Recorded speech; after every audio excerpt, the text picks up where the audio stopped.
सारे बहन भाइयों ने हाथ जोड़ के राम राम। तो आज कथा तो पढ़ांगे बाद में। थोड़ा सा तो हमने एक किसी बात बताऊंगी आज। भाई घर गृहस्थी में हो रही है कि बेरा किस किस का घर में बच्चियां का भी बेरा सारे घर गृहस्थियां में इसे कानून चल रहे है। भाई बेरा नहीं पटता के हो रहा के नहीं। तो उसके बारे में तो हम आज बच्चियां के बारे में थोड़ी सी जानकारी देंगे। थोड़ी ध्यान ला के जरूर सुनियो। हर घर गृहस्थी में भाई बच्चे बूढ़े कोई भी हो थोड़ी घनी तो अपनी प्रॉब्लम सबके घर में है या। और थोड़ी ध्यान ला के सुनियो। पहले थोड़ी सी शिव पुराण पढ़ लियो और ये फिर तो हमने बताऊंगी भी बच्चा खातर के उपाय करें। थोड़ा सा बीच में ही पहला बता दूंगी फिर बताऊंगी।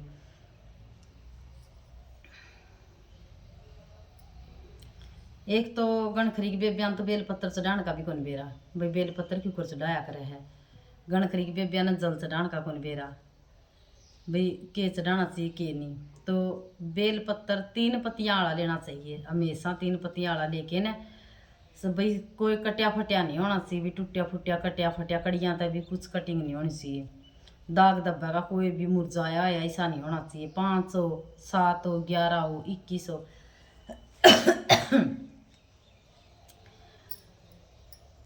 ईसा बेलपत्र लेना चाहिए। 7 11 21 51 108 कितने बेलपत्र हो। जतार दो नी भी होनी बेलपत्र तो जो शिवलिंग पे बेलपत्र चढ़ रही है नहीं तम उनती भी 2 के चढ़ा सको हो। भाई इनती 2 कौन चढ़ती वह भी 2 के ना अटके चढ़ सके चाहे चढ़ाओ तो। और फिर अपने उसने साफ पानी गल धो के ना और फिर जो कौन सा एक गणखरी तो उल्टा चढ़ा दे। जो चिकनी साइड हो नहीं उल्टा बेलपत्र चढ़ेगा हमेशा हमेशा। और उसने श्री शिवाय नमस्तुभ्यम का जाप करते हुए चढ़ाना चाहिए। उसने भी कोई भी मनोकामना हो तारी भाई के क्या खातर भी मनोकामना कुछ भी हो मान ले उस खातर 7 11 51 बेलपत्र शिवलिंग पे न्यू चढ़ा दियो। सैत ला के चढ़ा दियो। चंदन ला के चढ़ा दियो। चौड़ का दाना धर के चढ़ा दियो। तो इस विधि विधान तय बेलपत्र जरूर चढ़ाना चाहिए। भाई गणखरी के बेबिया ने को नहीं बेरा बेचारिया ने कोई क्यों करे चढ़ा दे कोई क्यों करे चढ़ा दे। तो सीधा चिपकाओ बेलपत्र। सैत ला के चढ़ाओगे तो लक्ष्मी की प्राप्ति होगी। चौड़ ला के चढ़ाओगे लक्ष्मी की प्राप्ति होवे। वे बो बीमारी रोग कटे। जय कणक गेहूं का दाना चढ़ाओगे तो उस तय संतान में वृद्धि होगी। संतान की उन्नति होगी। संतान खातर भाई जो कुछ भी करा आप सारे काम हुए। जो कोई भाई एक गेहूं का दाना एक कणक का दाना ला के शिवलिंग पे बेलपत्र चढ़ावे। जो कोई जो चढ़ावे भाई जन्यू कह दे गणखरी के कह गए भी हमारे घर में पितर दोष है हमारे घर में यो दोष है हमारे घर में यो दोष है हमारे घर में यो दोष है। तो इस बात पर पूरा ध्यान दियो तम भाई क्या का दोष है। कोई दोष नहीं होता। जब शिवलिंग पे एक लोटा जल का लेके जाना लाग रही हो नहीं उस घर में दोष रहने देखो नहीं। दोष कड़ा होएगे जो राम का नाम नहीं लेंदे जड़े कुछ कर दे नहीं पूजा पाठ दोष तोड़ होया करे। और जो शिव जी पे एक लोटा जल जान लाग रहा नहीं छोटे छोटे उपाय बे शिव जी के कर लिया करो। कोई फालतू चक्रा में बढ़न की कोई जरूरत नहीं है।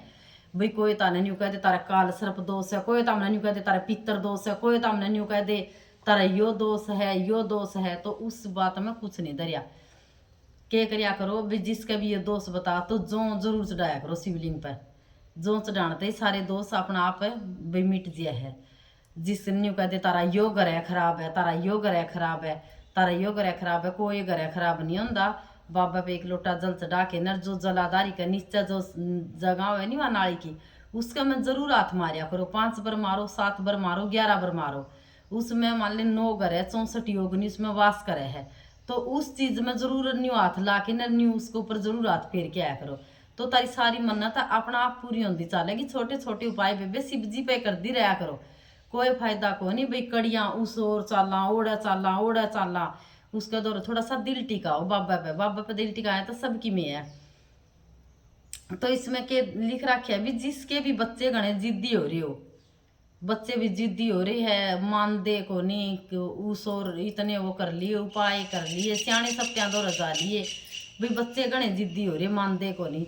तो उस खातर क्या करना चाहिए दूध दही घी मान ले शहद 5 चीज़ा ने मिला के ने और वो अपने उस बच्चा का नाम और गोत्र बोल के ना, जो जिद्दी बच्चा है उसका आटा चढ़वाओ यो 5 चीज, घी, दूध, शक्कर, शहद और गंगा जल, ये 500 चीज मिला के बेबे और शिवलिंग पे उसे बच्चा गले करवाओ जो बच्चा घना जिद्दी है भाई, जो मानता ही नहीं हो।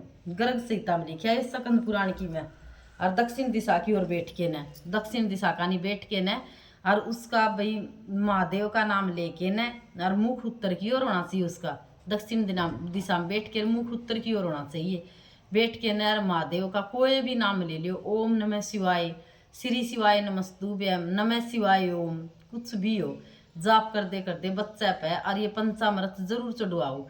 जो बच्चा बेटा हमने सारे करके देख लिए, इतना जिद्दी है, मैंने यह चीज चाहिए तो चाहिए, मैंने न्यू करना है तो करना ही है, मैं तो न्यू करूँ है करूंगा। जो बच्चा इतना जिद्दी उस खातर पंचामृत जरूर चढ़वाया करो शिवलिंग पर। तो ये तो है बेबे इस खातर उपाय। ये पढ़ांगे आप थोड़ी शिव पुराण, ध्यान ला के सुनियो, फिर तो हमने बीच में फिर थोड़े से और उपाय बताऊंगी। पहला शिव पुराण सुन लियो बेबे, शिव पुराण भी सुननी बहुत जरूरी है। तो सारी बेबिया ने श्री शिवाय नमस्तुभ्यम। नारद जी मृत्यु लोक में पहुंचकर शिवलिंग के दर्शन करने लगे। मृत्यु लोक में उन दोनों रुद्रगणों ने नारद जी को देखकर उनसे श्राप मुक्ति का उपाय पूछा।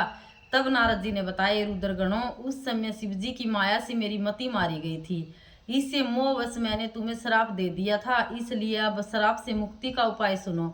तुम दोनों मुनि के वीर्य से राक्षसी कुल में जन्म लोगे, तुम प्रतापवान और वैभवशाली बनोगे, तुम सदा शिव जी के भगत बने रहोगे। कई वर्षों के पश्चात भगवान श्री राम का अवतार होगा, तुम उनके हाथों मारे जाओगे, तुम्हारा उद्धार हो जाएगा। मृत्यु लोक में नारद जी शिव तीर्थों का भक्षण करने के पश्चात ब्रह्मलोक में गए। वहां पर ब्रह्मा जी को प्रणाम कर विष्णु जी स्वस्वरूप को समझकर शिव जी की कृपा और प्रशंसा से विषय में उनसे पूछा। ब्रह्मा जी बोले, हे पुत्र, तुमने ये बहुत ही लोक कल्याणकारी प्रश्न पूछा है। महाप्रलय के समय समस्त स्थावर जगम नष्ट हो गए थे। सूर्य, चंद्रमा, ग्रह, तारे, वायु, पृथ्वी, जल सब नष्ट हो चुका था, केवल आकाश ही शेष बचा था। सत असत कुछ भी नहीं बचा था। उस समय केवल अनंत स्वरूपा परमानंद सदाशिव ही व्यापक थे। इसी को पंडित लोग अवाराचीन तथा प्राचीन ईश्वर की मूर्ति कहते हैं। उसने अपने शरीर से कभी कष्ट नष्ट न होने वाली शक्ति प्रकट की है, वही शक्ति जननी कहलाई। शिवजी ने उस पराशक्ति के साथ शिवलोक क्षेत्र की रचना की है, जो काशी के नाम से जाना जाता है। एक क्षेत्र सर्वोपरि और मोक्ष प्रदान करने वाला है। प्रलय काल में भी यह क्षेत्र शिव पार्वती से रहित नहीं रहता, इसी कारण इस क्षेत्र को अभिमुक्ति कहते हैं। शिव ने धनुष धारण कर यहाँ एक आनंद कांड बनाया था। उसमें शिव पार्वती ने रमण करते हुए दूसरे पुरुष के निर्माण की इच्छा व्यक्त की और सोचा कि उसे काशी का भार सौंपकर काशी में शांति से शयन करूं। यह निश्चित कर दक्षिण भाग के दशम अंश से सुधा रूप आसव का सारथ्य किया, जिससे त्रिलोकी में एक अन्य पुरुष का आविर्भाव हुआ।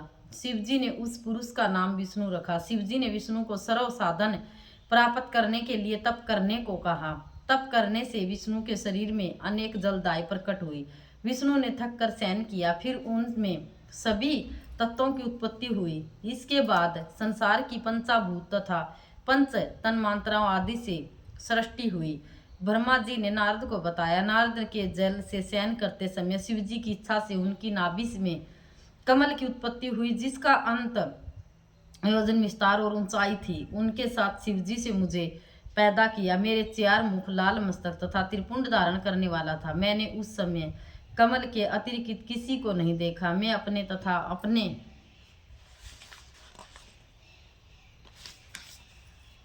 कर्ता के संबंध में जानना चाहता था। बुद्धि विकसित होने पर कमल की नाल में नीचे को उतरा। एक एक नाल को पकड़कर मैं 100 वर्ष तक नीचे को उतरता चला गया, परंतु मुझे कमल की जड़ का ज्ञान न हो सका।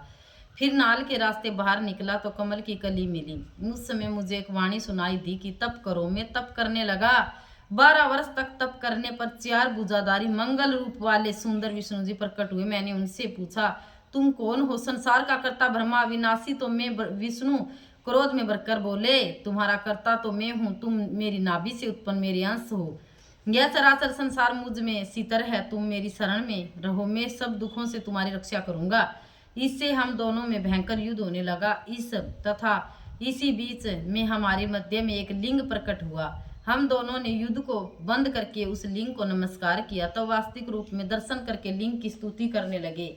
ब्रह्मा जी ने नारद को बताया। उस समय आकाश से गंभीर वाणी में ओम ओम की ध्वनि होने लगी। विष्णु ने लिंग में भी ओम आदि अक्षरों को देखा। हम विचार करने लगे कि यहाँ कहाँ से प्रकट हुआ है। उसी समय एक ऋषि प्रकट हुए। विष्णु जी ने ऋषि से पूछकर शिव जी का ज्ञान प्राप्त किया।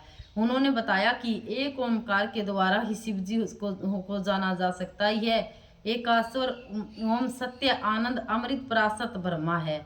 उसी एकाक्षर बीज रूप अंड से मेरा ब्रह्म जन्म हुआ है। उस ओम का आकार विष्णु है, साकार शिव है। उमा का मोह न करने वाला मकार नित्य स्वरूप है। स्वर्ण में अंड इसी से उत्पन्न हुआ, जो ऊपर के भाग से आकाश तथा नीचे के भाग से 5 तत्व वाली पृथ्वी प्रकट हुई। इसके बाद 38 अक्षरों वाला वह मंत्र प्रकट हुआ, जो बुद्धिदायक धर्म अर्थ का साधन है। फिर मृत्यु जो मंत्र उत्पन्न हुआ, इसमें ओम जू सह अथवा संवेश्वर जाम है इत्यादि यहाँ कहा है। इसके ही पंचाक्षर मंत्र ओम नमः शिवाय तथा संभ चिंतामणि मंत्र उत्पन्न हुआ। दक्षिण मूर्ति मंत्र भी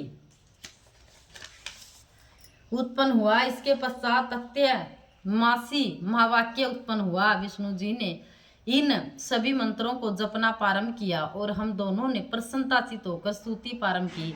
विष्णु जी की स्तुति से भगवान शिव प्रसन्न हो गए। उन्होंने मुझे और विष्णु जी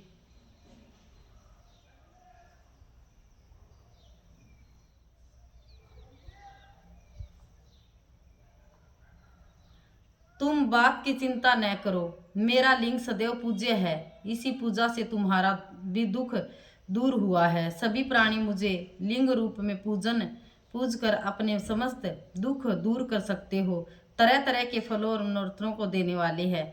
तुम मेरी पार्थिव मूर्ति बनाकर पूजा करो। तुम्हारे अंग से मेरा जो अंग पैदा होगा वह रुद्र कहलाएगा। हे ब्रह्मा, तुम सृष्टि के कर्ता बनो, विष्णु सृष्टि के पालन बने, उमा रूपी प्रकृति की शक्ति सरस्वती ब्रह्मा की पत्नी बने तथा यही उमा रूपी प्रकृति लक्ष्मी रूप से विष्णु की पत्नी बने। यही पराशक्ति कभी काली के नाम से मेरे अंश से प्रकट होगी और कार्य सिद्धि के लिए ज्योति से प्रकट होगी।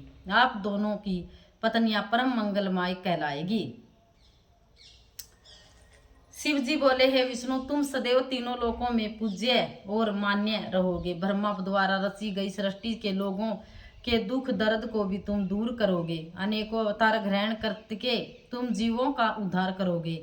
हे नारद, इतना कहकर विष्णु जी को मेरा हाथ पकड़ाकर शिव जी ने कहा कि तुम सदैव इसके दुख में सहायता करना। तुम सबके अध्ययन और मुक्ति के दायक हो। हे हरि, यदि तुम पर कोई संकट आ पड़े तो तुम मुझ रुद्र का भजन करना। जो मेरे आश्रय में आ जाता है उसके सभी दुख दूर हो जाते हैं। अब तुम तीनों देवों की आयु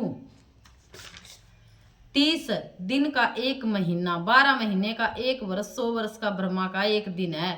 इस प्रकार वर्ष परिणाम से ब्रह्मा की आयु 100 वर्ष है। विष्णु का 1 दिन ब्रह्मा से के 1 वर्ष के बराबर है। उनकी आयु इसी परिणाम से 100 वर्ष तक है। विष्णु का 1 वर्ष रुद्र के 1 दिन के बराबर तथा इसी से तुम में वे भी 100 वर्ष की आयु वाले हैं। शिव का उत्थान तो आश्रय है। फिर शिव जी अपना वरद हाथ विष्णु जी के मस्तक पर रखकर अंतर ध्यान हो गए।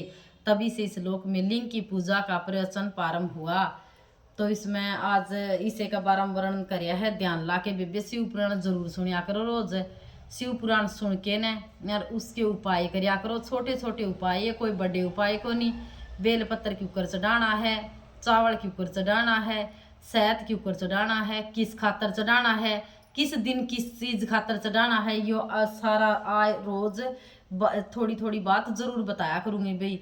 जो गेहूं का दाना है वो किस खातर किस दिन क्यों चढ़ाना चाहिए, जो चावल का दाना भी वो किस खातर क्यों चढ़ाना चाहिए, किस दिन चढ़ाना चाहिए। अष्टमी ने पूजा करने पे के फल मिले है नहीं। अब भाई इस अष्टमी ने तड़कन है, आज अष्टमी है, तड़कन नहीं बे आज अष्टमी है बीजुकर आज की बतानी ही बे अष्टमी ने के पूजा करनी चाहिए। जो सोमवार की अष्टमी हो नहीं वह तो बहुत बढ़िया। सोमवार की अष्टमी ने शिव शंकर भोलेनाथ पे 31 बेलपत्र, 31 मूंग के दाने, 31 भाई कोई चावल के दाने हो, कोई दुर्बा हो, मान ले कुछ भी हो, मूंग कुछ भी हो, 31 चीज लेनी है और वह शिवलिंग पर चढ़ानी है। कोई अपनी मनोकामना बोल के न और 31 बेलपत्र ये जरूर चढ़ाने चाहिए सोमवार की अष्टमी ने, कुछ भी मनोकामना हो तो बेबे सारी बेबे ध्यान ला के शिव पुराण जरूर सुनिया करो। तो सारी बेबिया ने श्री शिवाय नमस्तुभ्यं।